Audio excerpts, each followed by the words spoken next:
Hello दोस्तों, my name is Mayur Bangar. I am coach, counsellor and consultant. आज मैं आपके लिए अनसॉल्व्ड न्यूमेरिकल्स मतलब एक्सरसाइज वाले न्यूमेरिकल्स लेके आया हूँ। हाँ, chapter gravitation, effects of electric current, lenses and refraction of light from 10th standard physics.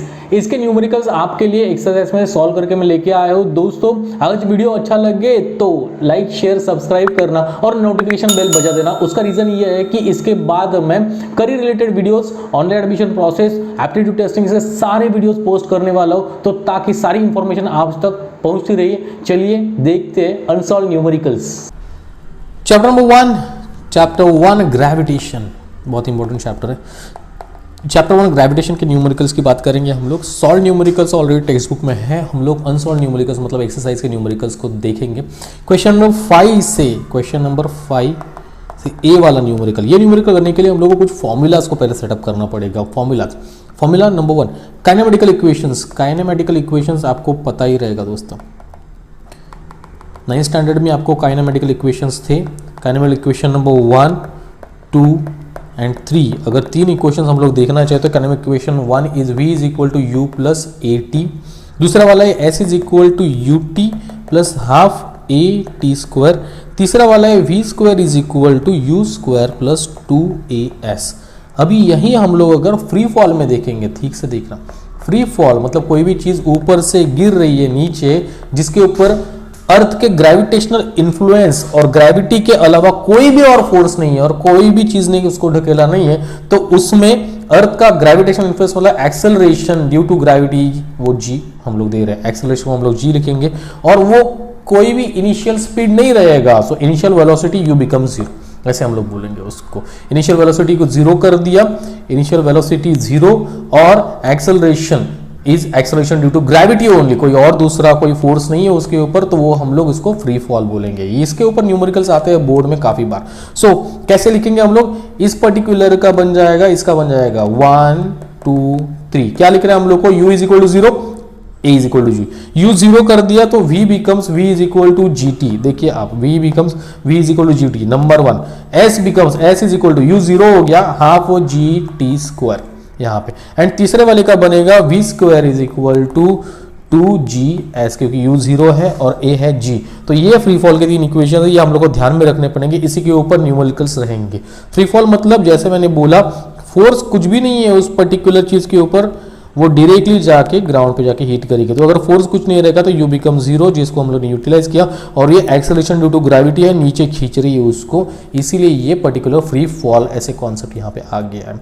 आगे चलेंगे दोस्तों, हम लोग एक्सरसाइज में क्वेश्चन 5a हम लोग देखने वाले हैं और उसी के लिए हम लोग ने तैयारी की थी। क्वेश्चन 5a क्या है, क्वेश्चन 5a तो उसको हम लोग देखना चाहेंगे। क्वेश्चन 5a, क्वेश्चन 5a बोला गया है कि an object takes 5 second to reach the ground from the height 5 metre on a planet. एक प्लैनेट के ऊपर कोई तो ऑब्जेक्ट है, वो ऑब्जेक्ट नीचे गिर रहा है और वो ऑब्जेक्ट को कितना टाइम लगता है, total time is equal to 5 second उसको लगते हैं। कितना टाइम लगेगा, 5 सेकेंड लगते हैं to reach the ground from a height of 5 metre. कितना हाइट है इसका, टोटल 5 मीटर का। सो ये 5 मीटर का हाइट मतलब इसका डिस्प्लेसमेंट हो गया। So on a planet what is the value of g on the planet, value of g on the planet क्या है, ऐसे बोला गया। अभी 3 इक्वेशन जो आपको बताए गए, उनमें से कौन सा इक्वेशन हम लोग यूज करेंगे। पहले तो ये फ्री फॉल के अंडर आएगा क्या, यहाँ पे कोई भी फोर्स से बोला नहीं गया, सिर्फ ऑब्जेक्ट की बात की गई है, तो हम लोग इसको कंसिडर करेंगे। This is a free fall वाला फंडा एंड इक्वेशन। फ्री फॉल अगर कंसिडर किया जाए तो u become 0, a becomes g। तो वो अगर फॉर्मूलाज हम लोग देखें और उसके अंदर s हम लोग को दिया गया है, t हम लोग को दिया गया है, ये दोनों चीज है, और हम लोग को चाहिए g कैलकुलेट करना है, मतलब a हम लोग कैलकुलेट करना है। तो यहाँ पे कौन सा फॉर्मूला यूज हो जाएगा, आप थोड़ा सा अपने तरीके से देख लीजिए। यहाँ पे हम लोग के पास 3 फॉर्मूलाज हैं, v is equal to g t, s is equal to half g t square and v square is equal to 2gs। So ना यहाँ पे हम लोग देखेंगे कि ये जो फॉर्मूला है जहाँ पे सारी चीज़ें अपने साथ है, t हम लोग के पास है, g हम लोग को निकालना है, s हम लोग के पास है, तो वो वाला फॉर्मूला मैं यूज कर लेता हूँ। Is equal to half g t square. Half मतलब क्या हो जाता है, उसको हम लोग कैलकुलेशन में यूज करेंगे। s इज 5, हाफ ऐसे का ऐसा, g हम लोग को मालूम नहीं, t दिया गया है 5 अगेन, लेकिन उसका स्क्वायर हम लोग को करना पड़ेगा। सो ये टोटल हम लोग कैलकुलेशन देखेंगे तो 5 मल्टीप्लाइड बाय 2 डिवाइडेड बाय 25 ऐसे हो जाएगा, क्योंकि ये टोटल अगर आप देखेंगे तो ये 2 जाएगा न्यूमरेटर में ये साइड में, 5 स्क्वायर मतलब 25 जाएगा डिनोमिनेटर में ये साइड पे। सो ये हो गया आपका एनालिसिस, ये हो गया जी। इसको हम लोग थोड़ा सा और रिजॉल्व कर देंगे तो 10/25 आ जाएगा, 5 2s 5 5s 2/5 and the final will come out as 0.4। लेकिन लिखेंगे कैसे, 0.4 g is equal to 0.4 metre per second square, 0.4 metre per second के हो गया फाइनल आपका आंसर। ठीक है, तो उस प्लैनेट के ऊपर gravitational acceleration due to gravity is 0.4 metre per second square, ऐसे हो गया है। 5e हम लोग देखने वाले हैं। क्वेश्चन 5e क्या बोल रहा है कि an object a ball is, particular case के अंदर बॉल है, ball falls off a table, एक टेबल दिया गया है जिसके ऊपर एक बॉल रखा हुआ था, वो नीचे गिर रहा है यहाँ पे। सो क्या बोला गया है, a ball falls off a table and reaches the ground in 1 second, so time is given, time is 1 second. ठीक है, so now next, assuming that g is equal to 10, gravitation acceleration भी बोला गया, g is equal to 10 metre per second square, calculate its speed on reaching the ground. Speed on reaching the ground मतलब यहाँ पे आने वाला speed, यहाँ पे जब हिट करेगा तो वो वाला स्पीड क्या होगा, तो हम लोग उसको v बोलेंगे, तो फाइनल वेलोसिटी क्या हो जाएगा उसका। सुना, reaching the ground and the height of the table, ये हाइट क्या है टेबल का, ये भी हम लोग को कैलकुलेट करना है। ये हाइट मतलब ही एस मतलब डिस्प्लेसमेंट, ये एस भी हम लोग को कैलकुलेट करना है। Obviously ball is falling from the table, तो ये हो गया फ्री फॉल हम लोग के लिए, हाँ कोई भी एक्सटर्नल फोर्स नहीं, बॉल अपने आप गिर रहा है यहाँ से, तो ये फ्री फॉल का एग्जाम्पल हो गया। फ्री फॉल है, इसी का मतलब u है 0 और a है g। अभी फ्री फॉल के साथ आपको कौन से फॉर्मूला इसमें अटैच कर सकते हो, तो आप देख सकते हैं t is given, g is given, v पूछा है, s पूछा है। Formulas are near to you, in front of you. Free fall के अंदर 3 फॉर्मूलाज है, 3 में से कौन सा आप यूज करेंगे, v is equal to g t, s is equal to half g t square and v square is equal to 2gs। अगर हम लोग यहाँ पे देखेंगे तो हम लोग के पास v कैलकुलेट करना है, g हम लोग के पास है, t हम लोग के पास है, तो ये पहला वाला formula v is equal to g t utilise करना चालू कर देते हैं। v is equal to g into t. g क्या दिया गया हम लोग को, g बोला गया है 10, अब देखिए यहाँ पे 10 बोला गया, तो ये मैंने ले लिया। टाइम कितना दिया गया, तो 1 सेकेंड उन्होंने बोला है, तो 1 सेकेंड यहाँ पे आप देख सकते हैं, टाइम 1 सेकेंड हम लोग को बोला गया, तो वो मैं यूटिलाइज करूँगा। सो इट बिकम्स 10, आंसर आ गया मीटर पर सेकेंड। किस चीज़ का आंसर है, ये फाइनल वेलोसिटी का आपका आंसर आ गया, ये फ्री फॉल का आंसर आपका आ गया, final velocity while reaching the ground. ये ग्राउंड के ऊपर हिट करते वक्त बॉल का जो स्पीड है वो है 10 मीटर पर सेकेंड। अभी पूछा गया हाइट ऑफ द टेबल क्या है, हाइट ऑफ द टेबल हम लोग को निकालना है, तो height of the table is equal to s calculate करना है हम लोग को। फॉर्मूलाज के पास वापस चलते हैं हम लोग, ये 3 फॉर्मूलाज है, कौन सा हम लोग को लग जाएगा आप जरा सा चेक कर लीजिए। There are 3 formulas which are there. Now height s यहाँ पे भी आ रहा है, यहाँ पे भी आ रहा है, कोई भी आप यूज़ कर सकते हैं। तो s is equal to half g t square, g है हम लोग के पास, t हम लोग के पास है, ये वाला भी चल जाता हम लोग के लिए।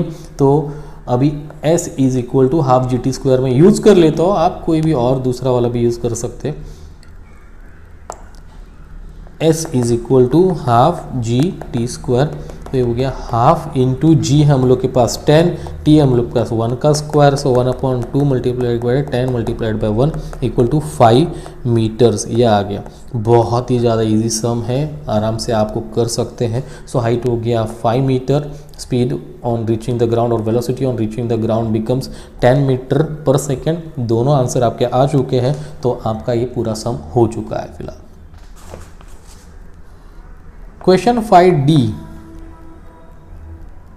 क्वेश्चन 5D हम लोग देखेंगे। क्वेश्चन 5D क्या बोल रहा है, question 5D, an object thrown vertically upward reaches the height of 500 metres. Object है हम लोग के पास, वर्टिकली अपवर्ड फेंका उसको, तो ये यहाँ पे सपोज यहाँ तक चला गया, ये पोजीशन तक, सो पोजीशन A पोजीशन B यहाँ तक चला गया, ये पोजीशन B है, ऐसे समझ लेते हैं हम लोग।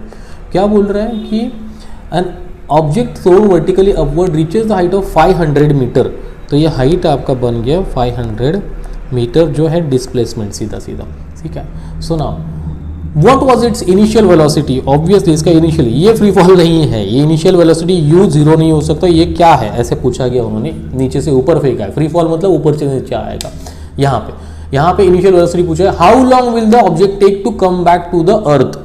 ये ऑब्जेक्ट वापस अगर मैंने यहाँ पे ड्रॉ कर दिया वापस उसका ट्रेस बैक पाथ, तो यहाँ पे आ जाएगा, ऊपर जाएगा, यहाँ तक रुकेगा और वापस नीचे आएगा। So there are two motions, एक वर्टिकली अपवर्ड, दूसरा vertically downward. Motion number 1, motion number 2। So ये दो मूवमेंट है आपके पास, ठीक है। तो इसमें बोला गया टोटल टाइम लगेगा, तो टोटल टाइम आपको भी पता है, total time to come back is equal to time is equal to time for upward motion plus time for downward motion। ठीक है, अब ये हम लोग कैलकुलेट करने के लिए न्यूमेरिकल के अंदर देखना पड़ेगा कि क्या क्या फॉर्मूले हम लोग को दिए गए। सो हमारे पास जो भी है फिलहाल चीज़ें लिखी हुई है, तो हम लोग लिख लेते हैं। S is equal to 500 metres दिया गया है, यू हम लोग को पूछा गया है, एंड उसके पास टोटल टाइम पूछा गया है जो दो टाइम का मिलके है। इसको मैं 2t लिख देता हूँ, एक साइड का टाइम मेजर किया तो वही डबल हो जाएगा, क्योंकि दिस इज इक्वल है, ये दोनों इक्वल है एक दूसरे को। लीजिए अपवर्ड मोशन के लिए नीचे से बॉल ऊपर जा रहा है, यू हम लोग को कैलकुलेट करना है, टोटल डिस्टेंस यहाँ पे दिया गया है। यहाँ पे हम लोग को ए भी पता है, क्योंकि वहाँ पे उन्होंने बोला है कि assuming g is equal to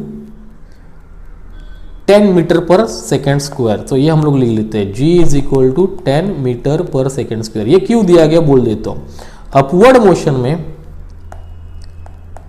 जैसे ही बॉल ऊपर जाने लगेगा तो वो ग्रेविटी के अपोजिट साइड में ट्रैवल कर रहा है, ग्रेविटी के अपोजिट साइड में ट्रैवल कर रहा है। बॉल नीचे से ऊपर जा रहा है, ग्रेविटी उसको नीचे खींच रहा है, इसी के लिए यहाँ पे जो a is equal to minus g which is not then -10 metre per second square, ये हम लोग का दूसरा डेटा हो गया।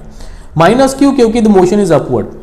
माइनस क्यों? क्योंकि motion is upward. So upward motion में ग्रेविटी नीचे खींच रहा है, लेकिन बॉल ट्रैवल कर रहा है अपवर्ड डायरेक्शन, ऊपर जा रहा है, तो अपोजिट डायरेक्शन में दोनों का मोशन है, दोनों का मूवमेंट है। तो इसीलिए a is equal to -g which is -10 metre per second square, जो दिया गया as a hint in our numerical itself. अगर आप देखेंगे फॉर्मूलाज तो कौन सा फॉर्मूला आपको चल जाएगा, तो वो फॉर्मूला कुछ इस तरह का है, v square is equal to u square plus 2as। Third one, यहाँ पे फ्री फॉल नहीं होगा, फ्री फॉल के फॉर्मूलाज नहीं है। फॉर्मूला नंबर 3 आपको याद है, तो फॉर्मूला नंबर 3 काइनेमेटिकल इक्वेशंस में से v स्क्वायर, v हम लोग को पता है क्या, यस अपवर्ड मोशन है, यहां से शुरू हुआ तो u 0 नहीं है, लेकिन यहां पे खत्म हो जाएगा जहां पे जाके v इज इक्वल टू 0 बन जाएगा।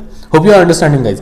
u 0 नहीं है, u हम लोग को पता है, पता होना चाहिए या फिर कैलकुलेट करना है, लेकिन यहां से शुरू हो चुका है, ऊपर जाएगा तो यहां पे फाइनल स्टेज के ऊपर बॉल तो रुकेगा ही और नीचे आना शुरू कर देगा, तो यहां पे फाइनल स्टेज में v become 0, that's why we are putting it over 0। So now यहां पे आप देख सकते हैं, इसको मैंने 0 लिख दिया, u स्क्वायर मुझे पता नहीं है, प्लस 2 a का मुझे पता है कि ये मुझे माइनस है, -10 मल्टीप्लाइड बाय s कितना दिया गया, तो 500 यहाँ पे बोला गया, 500 मीटर्स। सो यहाँ पे मैं लिख लेता हूँ 0 equal to u square -20 into 500।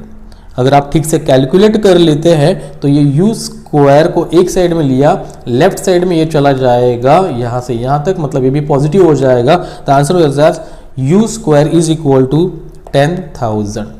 u square is equal to 10,000, therefore square root of both the sides u is equal to 100 metre per second. ये हो गया आपका इनिशियल वेलोसिटी जो आपको पूछा गया, तो हाफ आंसर आपका आ चुका है इनिशियल वेलोसिटी के ऊपर। नाउ नेक्स्ट वाला दूसरा कैसे कर सकते हैं, इसी अपवर्ड मोशन के अंदर अगर मैंने ये फॉर्मूला यूज कर दिया v is equal to u plus a t, जिसके अंदर v 0 है, u मुझे पता चला 100 है, प्लस a मुझे पता चला जो -g है, तो मैंने वहाँ पे -10 लिख दिया, तो टाइम मुझे पता चल जाएगा। ये बन गया 0 equal to 100 minus 10t, therefore 10t मैंने लेफ्ट हैंड में ले लिया, is equal to 100, therefore t is equal to 100 upon 10 which is equal to 10 seconds, t is equal to 10 seconds. ठीक है, सो ये हो गया एक t, सिंगल टी के बारे में बात कर रहे हैं। तो हम लोग का फॉर्मूला अगर आपने देखा रहेगा कि 10 सेकेंड किसके लिए लग रहे हैं, इस पर्टिकुलर बॉल को ऊपर जाने में लग रहा है और वापस नीचे आने में कुछ टाइम लगेगा। हम लोग को टोटल टाइम चाहिए, total time is equal to upward और डाउनवर्ड मोशन। अपवर्ड का आया 10 सेकेंड, इसका भी 10 सेकेंड ही लगेगा, इसीलिए 2t का मैंने फॉर्मूला बोल के रखा है यहाँ पे। इसीलिए आप अगर देखेंगे तो अपवर्ड एंड डाउनवर्ड मोशन के अंदर time, total time required by the ball to come to the ground is equal to time to upward, time to downward is equal to 10 plus 10 is equal to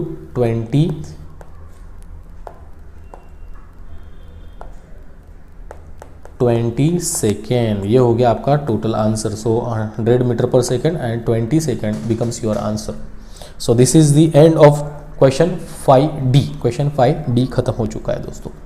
question 5B की तरफ, question 5B क्या है? Question 5B अगर हम लोग read कर दे तो radius of a planet A is half of the radius of planet B. दो प्लैनेट की बातें कर रहे हैं तो हम लोग लिख लेते प्लैनेट ए, प्लैनेट बी, बी थोड़ा सा लाइन बीच में ड्रॉ कर देते। प्लैनेट ए की बात चल रही है, प्लैनेट बी की बात चल रही है। Radius of planet A is half of the radius of planet B. Radius of planet A is half of the radius of planet B. Therefore क्या मैं लिख सकता हूँ? 2RA is equal to RB। ये थोड़ा सा लिख के साइड में रख देता हूँ, ठीक है।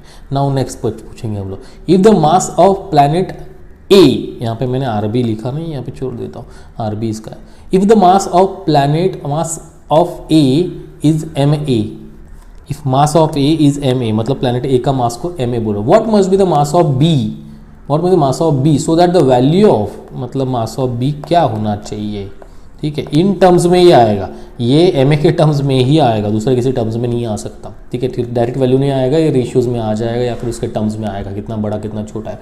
What must be the mass of B so that the value of G on B, the value of G on B, value of G on B, जो G ऑफ A मतलब वैल्यू ऑफ G मतलब gravitational acceleration जो है, अर्थ gravitational acceleration जो है या फिर वो प्लैनेट का ग्रेविटेशनल एक्सेलरेशन जो है, सो वो कैसे है? The value of G on B is half of value of G on A। Value of G on B is half of value of G on A। ये ऐसे होना चाहिए। इसका फॉर्मूला हम लोग अगर देखना चाहे तो फॉर्मूला से हम लोग काफ़ी चीज़ें हल हो सकती है। तो कौन सा फॉर्मूला है? अगर मैं फॉर्मूला यहाँ पे लिखूँ तो आपको पता चल जाएगा, G is equal to GM upon R square. ये है फॉर्मूला, ये है इंपॉर्टेंट फॉर्मूला।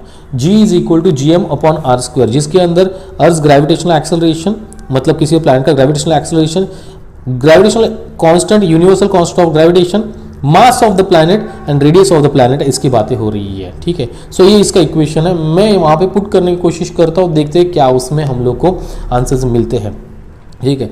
सो नाउ यहाँ पे हम लोग अगर G ऑफ B मतलब B के प्लैनेट के हिसाब से अगर यहाँ पे फॉर्मूला थोड़ा सा ट्विक करना चाहेंगे तो कुछ इस तरह से आ जाएगा। G of B is equal to universal constant is same, mass of B divided by RB का square which is equal to half of G of A। G of A वापस इसी फॉर्मूला के साथ हम लोग लिखेंगे, यही फॉर्मूला हम लोग यहाँ पे ट्राई करेंगे तो ये कुछ ऐसे हो जाएगा।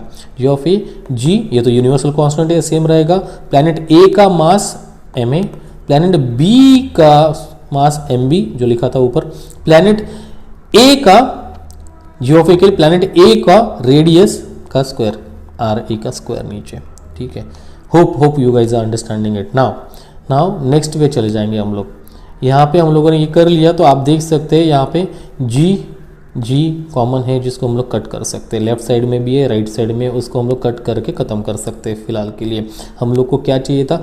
MB का value in terms of MA चाहिए, ये हम लोग को चाहिए, ठीक है। सो उसको हम लोग पहले शुरुआत कर दें, इसको हम लोगों ने काट दिया तो हम लोगों ने MB के टर्म्स में हाफ इधर आया, ये RB को मैंने उधर भगा दिया, ये इधर डिनोमिनेटर में इधर न्यूमरेटर में चला जाएगा तो RB का स्क्वायर नीचे RA का स्क्वायर एज इट इज़ आ जाएगा, आप यहाँ पे देख सकते हैं। और यहाँ पे बच गया एक ही चीज़, तो वो है MA, ठीक है। सो नाउ आगे चलेंगे। MB is equal to half of RB square and RA square. आप बोलेंगे क्यों नहीं लिखा सर आपने RB स्क्वायर? वेट करिए, यहाँ पे देखिए, आप देख सकते हैं ये 2RA is equal to RB, 2RA is equal to RB, तो मैं यहाँ पे पुट करना चाहूँगा वो value 2RA is equal to RB। सो यहाँ पे अगर मैंने लिख दिया 2RA is equal to RB का होल स्क्वायर, तो मैं यहाँ पे आ जाऊँगा 1/2, 4 2 का स्क्वायर हो जाएगा 4RA square divided by RA square multiplied by MA। सो ये RA गया, सो ये 2 1s 2 2s, सो ये आंसर आपका आ चुका है मास of B in terms of mass of A, तो यहाँ पे बचेगा ये 2, ठीक है 2 तो यहाँ पे बचेगा ये 2।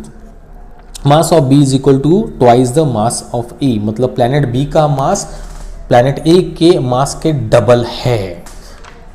5C दोस्तों, क्वेश्चन 5C क्या बताया गया क्वेश्चन 5C के अंदर, the mass and weight of an object on earth, earth मैंने लिख लिया, मून तो दोनों के पीछे थोड़ी सी लाइन लिख लेता हूँ।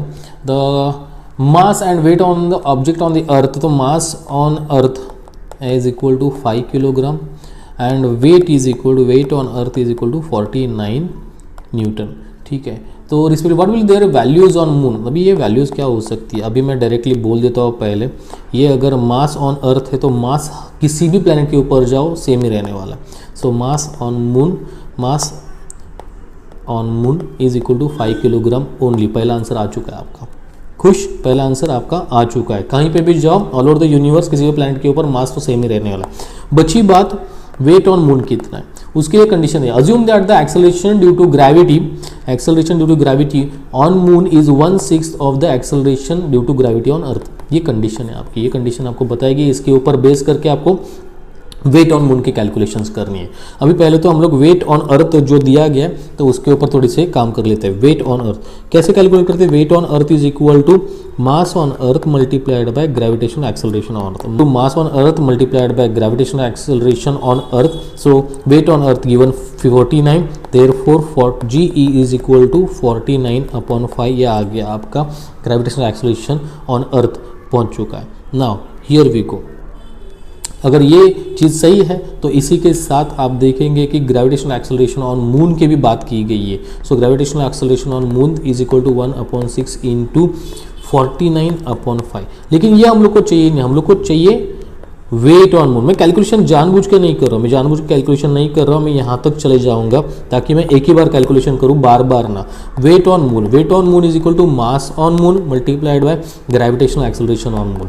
मास ऑन मून 5 है दोस्तों, 1/6 ये है आंसर, ये इसका आंसर आ गया मल्टीप्लाइड ऑफ 49/5, क्योंकि ग्रेविटेशनल एक्सेलरेशन ऑन मून ये दिया गया है, इसकी वैल्यू मैंने यहाँ पे डाल दी।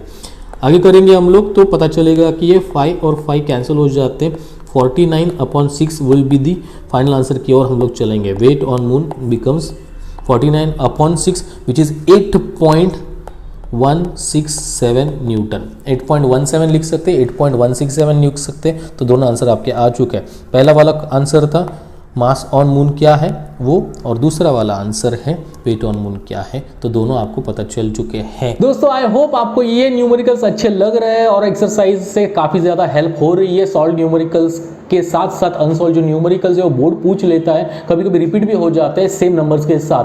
तो अगर आपको कोई डाउट रहेगा या फिर पुराने कोई क्वेश्चन से या फिजिक्स से रिलेटेड कोई भी क्वेश्चन को आपको कोई क्वेरी रहेगी तो आप नीचे कमेंट में पूछ सकते हो मुझे, या फिर व्हाट्सएप नंबर मैंने प्रोवाइड करके रखा हुआ है नीचे, तो आप वो देख सकते हो और वहां पे आप पोस्ट कर सकते हो आपकी क्वेरी, मैं आंसर करने की कोशिश करूंगा। Thank you so much for this time, all the best for your examination, bye bye.